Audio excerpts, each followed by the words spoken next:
kasih karena kita bisa berkesempatan hadir di tempat ini bersama-sama dengan Manengkel Solidaritas, salah satu non-government organization NGO menjadi mitra kami dalam rangka bagaimana pengelolaan perikanan, intinya pengelolaan perikanan yang berkelanjutan di Sulawesi Utara.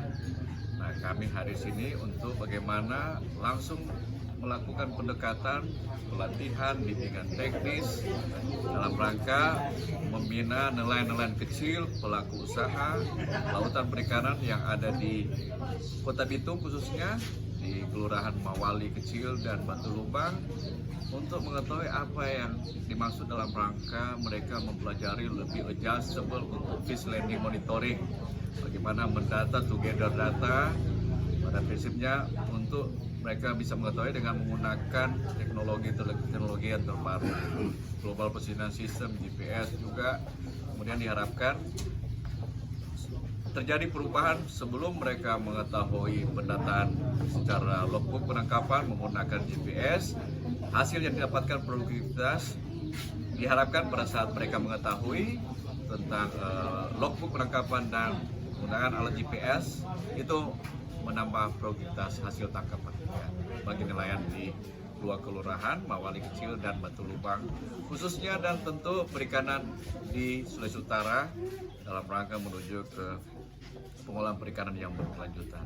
Barangkali itu dari kami. Terima kasih banyak untuk kesempatan kami bisa hadir dan bersama-sama dengan nelayan di sini. Terima kasih. Saya Samsul Bahari dari Manengkel Solidaritas.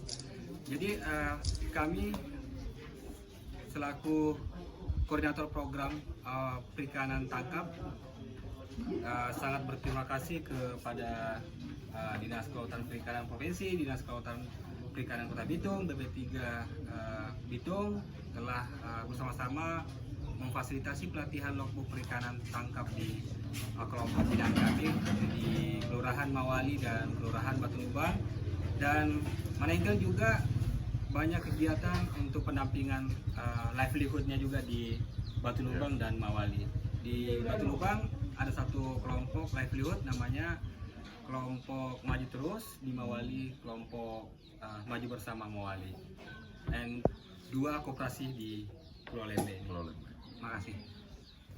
Kenalkan, saya Awan.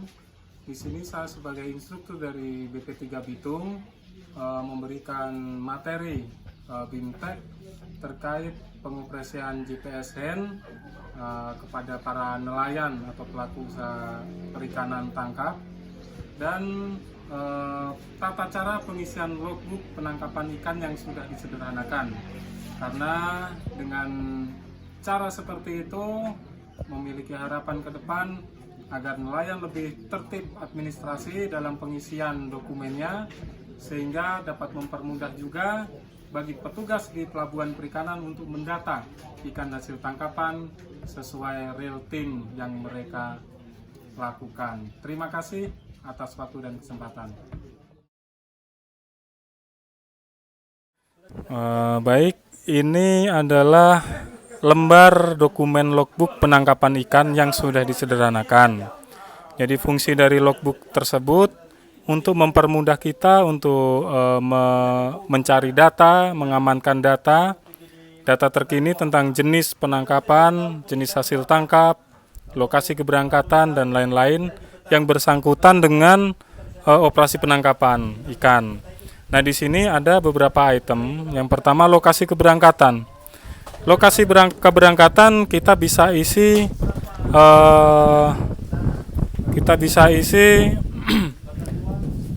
tempat kita berangkat atau fishing base kita dari mana.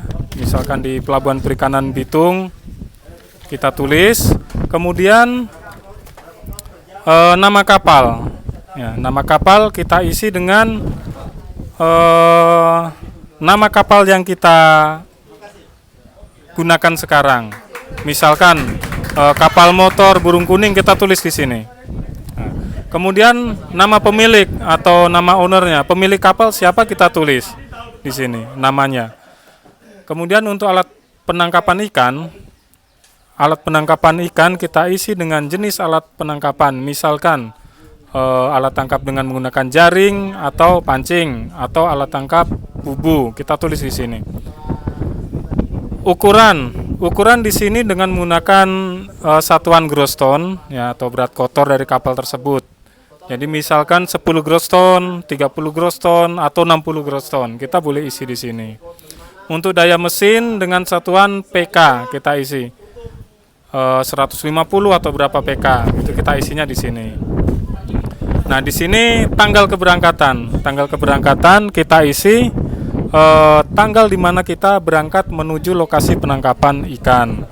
Tanggal kembali begitu juga kebalikannya, tapi kita isi dengan tanggal waktu kita kembali dari operasi penangkapan ikan. Jadi selesai melakukan operasi penangkapan, kita tulis di kolom tanggal kembali. Nah, di sini ada daerah penangkapan ikan. Nah, daerah penangkapan ikan ini dapat kita dapat dari peta laut atau GPS yang sudah kita plot sebelumnya. Kita tulis lintang dan bujurnya di sini. Oke, sampai sini lanjut kita ke rumpon. Nah, rumpon ini jenis alat bantu. Kalau kapal kita menggunakan alat bantu rumpon, kita tulis ya di sini atau Y. Cukup Y saja atau ya. Kalau tidak T. Kemudian untuk lampu, yaitu kapal yang menggunakan alat tangkap lampu, kalau memang menggunakan kita tulis Y, kalau tidak T. Begitu juga untuk jumlah jaring. Jumlah jaring ini dipakai khusus untuk kapal penangkap ikan dengan menggunakan jaring seperti pursain, jillnet. Nah, itu kita tulis di sini dengan jumlah piece. Jumlah piece jaring ada berapa piece yang kita gunakan. Yang kita gunakan untuk setting kita tulis di sini. Kemudian untuk jumlah bubu, ini khusus untuk alat penangkap ikan yang menggunakan alat tangkap bubu. Kita wajib tulis ini. Di sini jumlahnya ada berapa yang bubu kita operasikan, kita tulis di sini. Jadi di luar alat tangkap yang tertulis ini jangan kita tulis. Kita kosongkan saja jika tidak menggunakan alat tangkap tersebut. Jumlah mata pancing ini juga untuk dengan alat tangkap rawai atau long line mungkin. Nah, kita tulis sini jumlahnya ada berapa.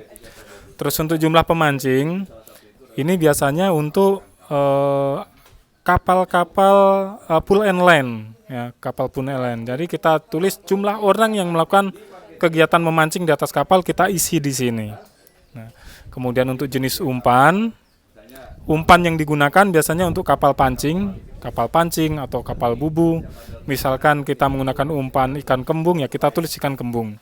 Cumi ya kita tulis cumi begitu. Lama rendam dalam satuan jam. Nah, ini lama rendam ini kita boleh isi khusus untuk alat tangkap jillnet, long line, terus apa lagi ya? Bubu. Nah, 3 jenis alat tangkap itu bisa kita tulis di sini. Salah satu saja. Kemudian ke kolom berikutnya, ini ada tertulis tanggal operasi. Nah, tanggal operasi nanti kita tulis di sini. Tanggal di mana kita melakukan operasi penangkapan ikan. Nah, tanggal ini berbeda dengan tanggal keberangkatan. Kalau tanggal keberangkatan, tanggal di mana kita berangkat. Kalau tanggal operasi, yaitu tanggal di mana kita saat melakukan operasi penangkapan ikan atau pada saat setting. Di sini kita tulis. Nah, untuk nomor setting, kita tulis, kita rencanakan dulu, misalkan kita akan melakukan 5 kali setting. Ya. 5 kali setting, kita tulis dari nomor urut 1. Nah, si nomor urut 1. Setting pertama waktu operasi, jam dan tanggal yang sudah kita lihat di waktu lokasi tersebut. Kita isi di sini. Ya.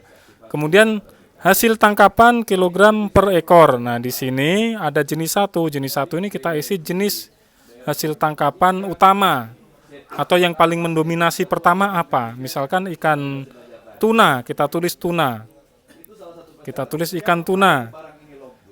Nah, jumlahnya berapa kita tulis di sebelah sini. Kemudian jenis kedua yaitu jenis yang mendominasi nomor 2 setelah jenis pertama. Misalkan ikan kerapu, ya kita isi kerapu di sini. Kalau seandainya nggak ada di jenis 30, jenis 40 atau jenis 3 dan 4 masih muncul lagi tuna, kita tulis lagi, tetapi dengan volume jumlah terbanyak. Misalkan 10 ekor kita tulis 10 ekor. Nah, kalau lainnya yaitu jenis ikan hasil tangkapan di luar hasil tangkapan utama. Seperti ikan hiu seumpama. Hiu kan sudah dilarang tapi tidak apa-apa. Untuk contoh kita masukkan saja misalkan seperti itu. Nah, untuk total kita jumlah dari jenis dominan pertama, kedua, ketiga, keempat, kita total semua jumlah di sini ada sekian kilo atau sekian ekor tuna yang kita dapat di nomor setting atau operasi pertama. Untuk yang ini kita isi operasi kedua, sama halnya dengan yang pertama, kita tulis di sini kedua waktu operasinya apa. Nah, jenis ikan yang ditangkap sama, kita isi yang dominan terbanyak, kemudian kita totalkan dalam bentuk ekor. Kalau jenis ikannya kecil, misalkan untuk bubu, untuk pursen jenisnya kecil, kita hitung kilo. Contoh ikan kembung dapat sekian kilo, ikan teri sekian kilo, begitu. Jadi kita totalnya di kilogram. Jadi sekiranya itu cara untuk mengisi logbook penangkapan ikan yang sudah disederhanakan ini. Seperti itu, terima kasih. Oke.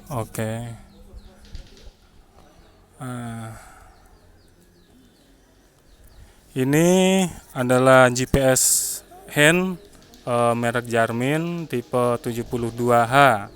Nah, cara pengoperasiannya sebagai berikut. Nah, cara pengoperasian sangat singkat. Tombol merah dengan logo lampu ini kita tekan agak lama, maka akan muncul pemberitahuan atau sambutan bernama Jarmin. Kemudian untuk tampilan halaman pertama akan muncul display keseluruhan mengenai satelit yang akan digunakan oleh GPS Jarmin ini. Nah, kita tunggu beberapa menit supaya satelit teraktivasi atau terkonek secara langsung. Sampai ada muncul 3D 3 dimensi berfungsi. Nah, kita tunggu dulu. Kita tunggu dalam beberapa menit, 1 atau 2 menit kurang lebih. Nah, seperti ini. Nah, seperti ini satelit sudah aktif dan secara otomatis GPS Jarmin hand ini sudah terkonek ke satelit. Nah, kemudian untuk tampilan lebih cerah lagi, kita bisa tekan tombol power ini tadi sebentar, tapi kemudian kita atur di tombol navigasi ini ke atas supaya kita dapat melihat secara jelas. Oke. Nah, kemudian tekan enter. Nah, ini fungsi tombol-tombol kecil ini akan kita bahas sedikit.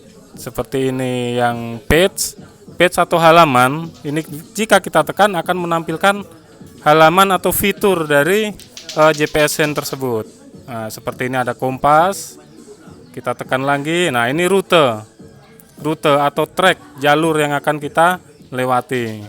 Kemudian ini lokasi yang akan kita tuju. Nanti akan kita isi secara manual bisa. Ada lagi. Nah, ini kembali lagi menu awal. Nah, sekarang kita akan coba per bagian. Yang pertama ini map. Ini ada peta, tapi karena ini tipenya tipe lama, dia hanya muncul kotak-kotak atau lembaran-lembaran saja. Ini in zoom, ini fungsinya untuk mengecilkan dan memperbesar.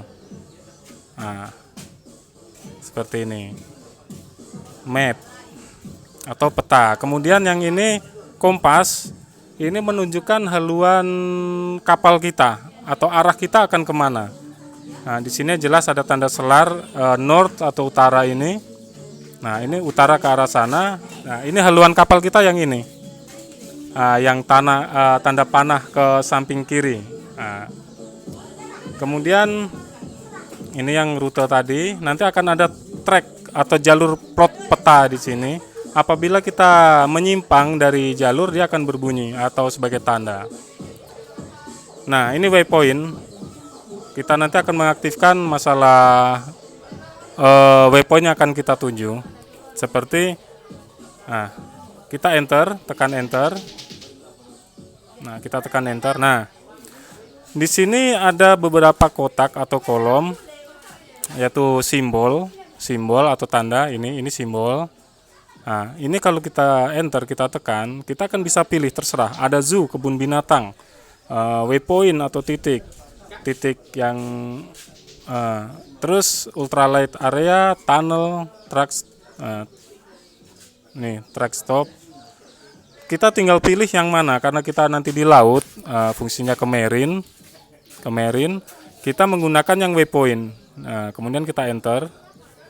Nah, kita geser ke sini. Nah, di sini ada angka 004. Nah, ini yang poin baru yang akan kita bikin. Ini kita bisa rubah dengan cara tekan tombol enter. Nah, dengan kursor atau rocky ini kita bisa rubah ini. Nah, 1, 2, 3, 4, bahkan abjad pun ada. Nah, terserah kita mau tulis apa. Misalkan rumpon. Nah, seperti ini. Kita klik aja. Oke. Rumpon.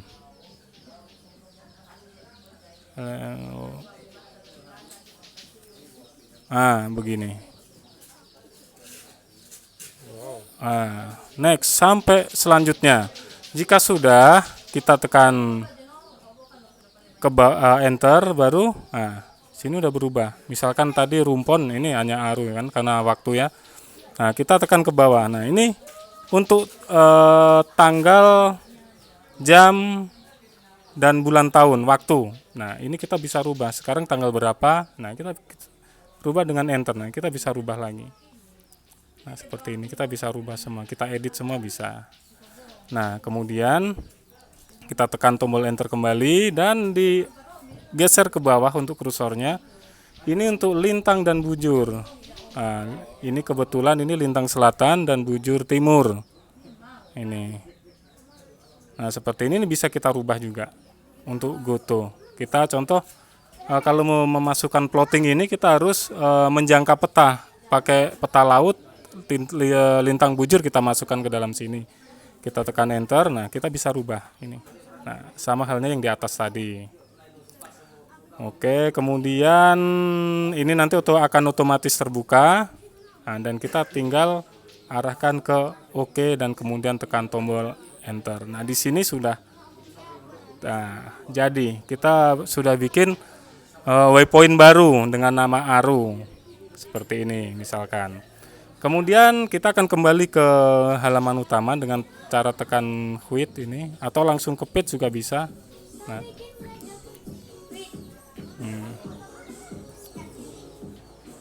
Ini.